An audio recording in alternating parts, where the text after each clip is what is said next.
Magandang araw po mga kakuya. Ngayong araw mag-repair tayo ng Honda Civic. Power window switch po ito, yung kabuuan. So ito lang pagtanggal natin, tanggalin natin yung rubber. Pagkatapos makikita mo yung kuan dito sa likuran, yung para sa lock nya. Ayan. Tulak mo ang palabas.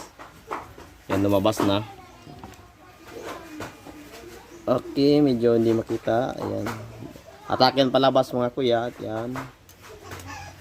Pagkatapos, tanggalin dito. Yan, ayan. Ito na po yung sa driver side po ito, no? Makikita natin sa driver side. So, ito lang. Lagay muna natin dyan. Tingnan natin yung sa loob kung bakit ayaw okay. Function yun. So tingnan na lang natin. Tanggalin natin to. Parang may okay. So medyo madumi yung contact point nya. Gagawin natin ngayon, linisin lang natin yung contact point. Actually medyo nasira yung isa dito na switch eh. You know. Ito na tingnan natin kung magawa na ko. Okay, ito na mga kuya, atin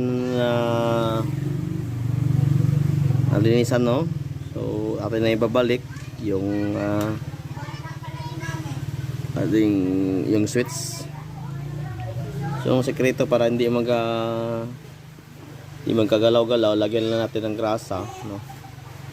Para hindi mahulog. Yan, dito babalik na natin. Parang may kuan.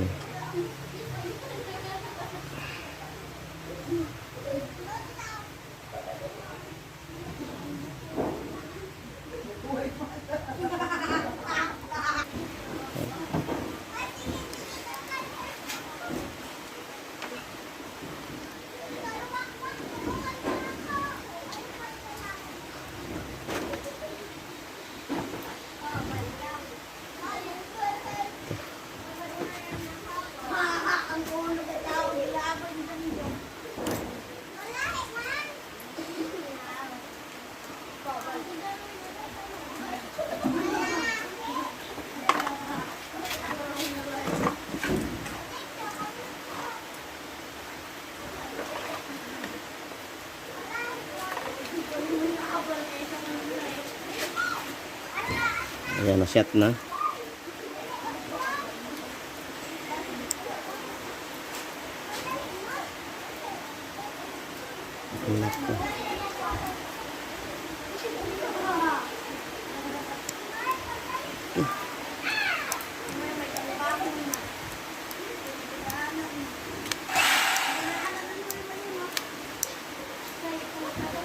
Subukan natin sa kanya.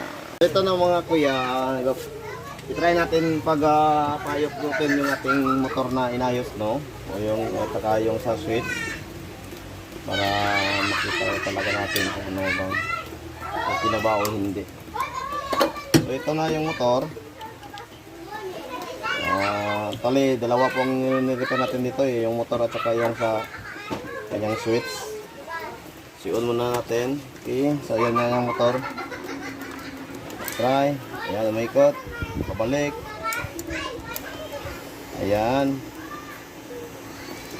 So, mga kuya, okay na yung ating pag-repair, no, sa motor. Yung motor po, kasi tanggal yung kanyang magneto dito sa loob. So, hindi siya makaikot. Pagkatapos, nirepair ko din yung switch dito kasi yung sa pataas niya wala pong function. So ginawa na so kanina nilinis ko lang yung contact connection dito sila, yung contact point sila lalim. So maraming salamat, babalik ko na dito mamaya. So God bless po.